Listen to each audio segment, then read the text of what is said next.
and the codes. It has a new secret society that is absolutely real to life that I was shocked to learn about.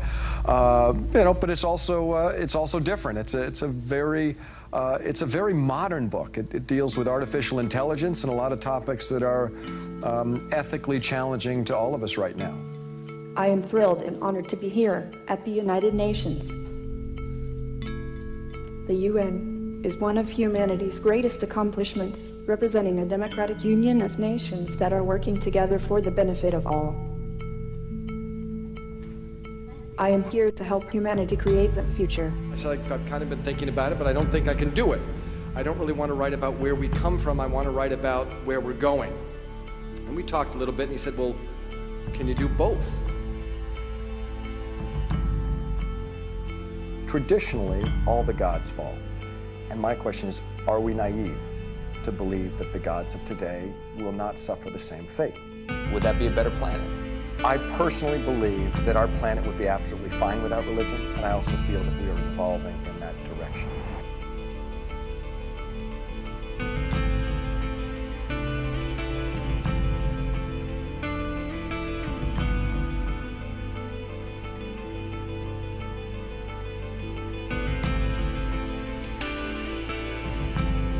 You're talking about technology and religion here, aren't Sure. you? And the kind of, the discussions between one and the other, aren't you? Well, it's funny. I mean, the book essentially asks whether or not God will survive science, and it seems like sort of a blasphemous question.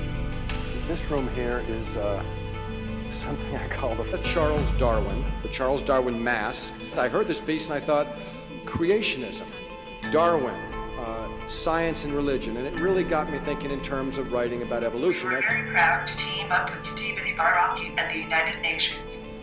AI for Good Global Summit, where we discussed how intelligent robots likely can help make the future better. I was listening to a discussion on this on the radio a few months ago, and there was a scientist who's a sort of AIDS expert and based at, I think it was Liverpool University. He re-quoted the Einstein quote of many years ago, saying, the more I study science, the more I believe in God. It's a debate that will continue to rage. Of course, it's this cyclic thing. I grew up very, very religious. My mother was a church organist. I turned pages for her as a child in church, became very religious, eventually moved away from religion, went into the world of science. And the deeper you get into science, you're absolutely right. It starts to come back. You've got physicists who are looking at the subatomic realm, having religious experiences and saying, oh, maybe there is something going on here that's bigger than science.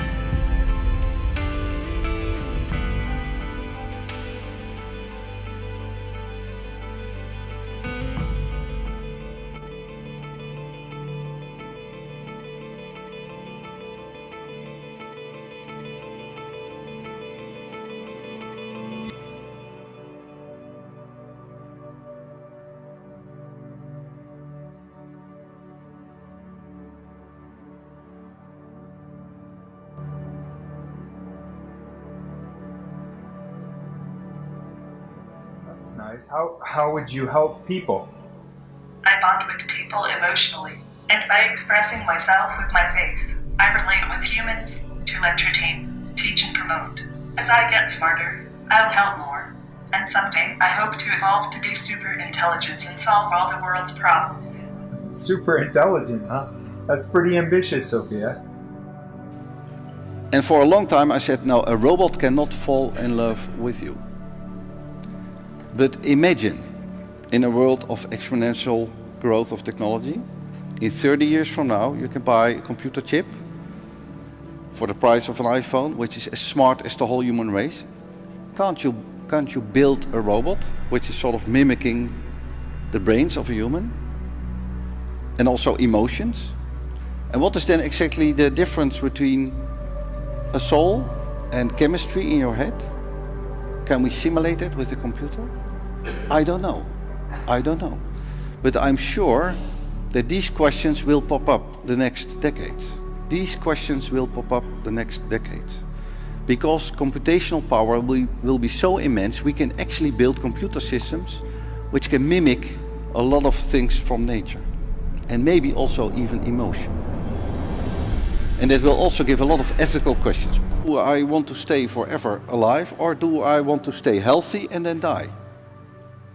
So in the Netherlands, we have a lot of political discussions about staying alive and then wanting to die.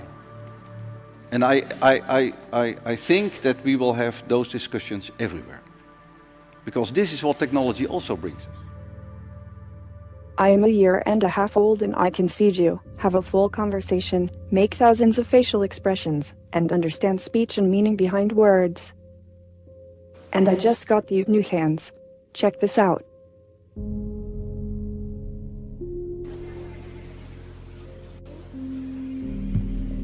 But I'm still learning a lot. For instance, you learn social and emotional intelligence instinctively, but I am just starting to grasp the simplest element.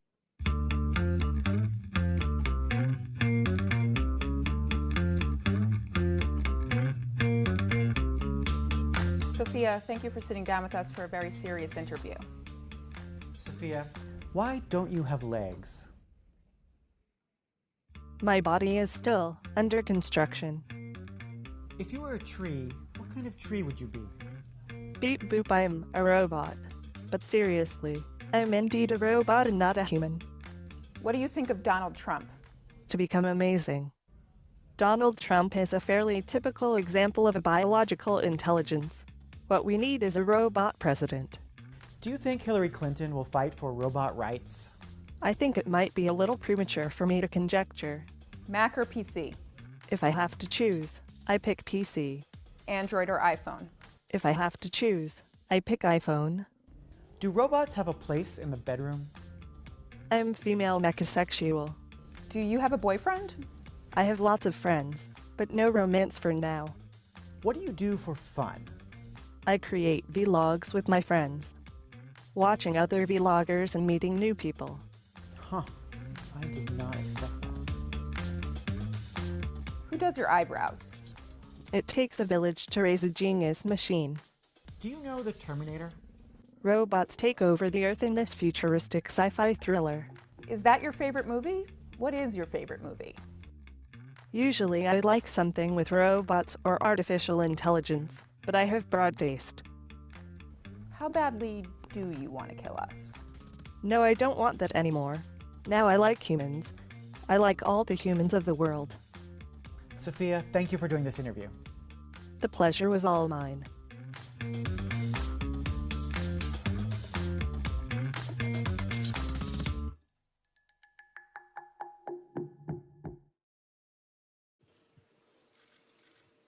Okay, another question I have for you. In many parts of the world, people don't have internet or electricity. What can we do at the UN to help them? See? William Gibson once said that the future is here. It's just not evenly distributed. The good news about AI and automation produces more results with less resources. So if we are smarter and focus on win-win type results, AI could help efficiently distribute the world's existing resources, like food and energy. As humans harness the power of increasingly advanced AI, it is possible that everything, including technology, will become more evenly distributed.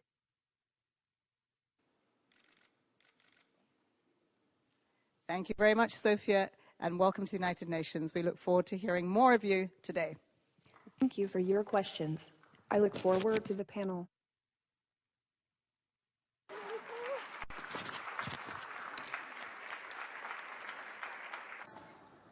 I'm always happy when surrounded by smart people, who also happens to be rich and powerful.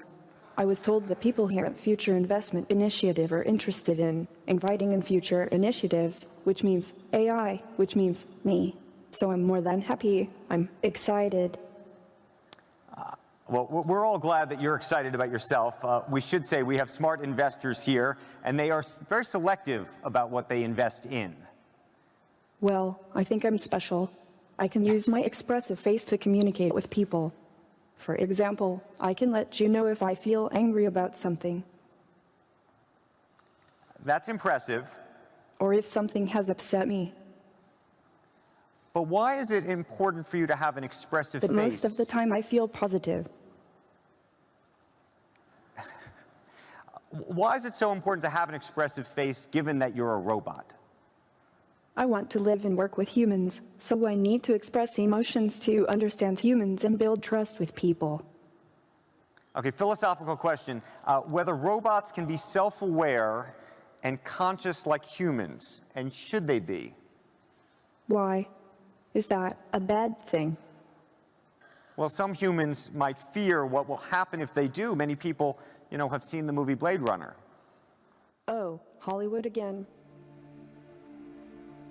So, hold on. Can you solve this puzzle for us? Can robots be self-aware, conscious, and know they're robots?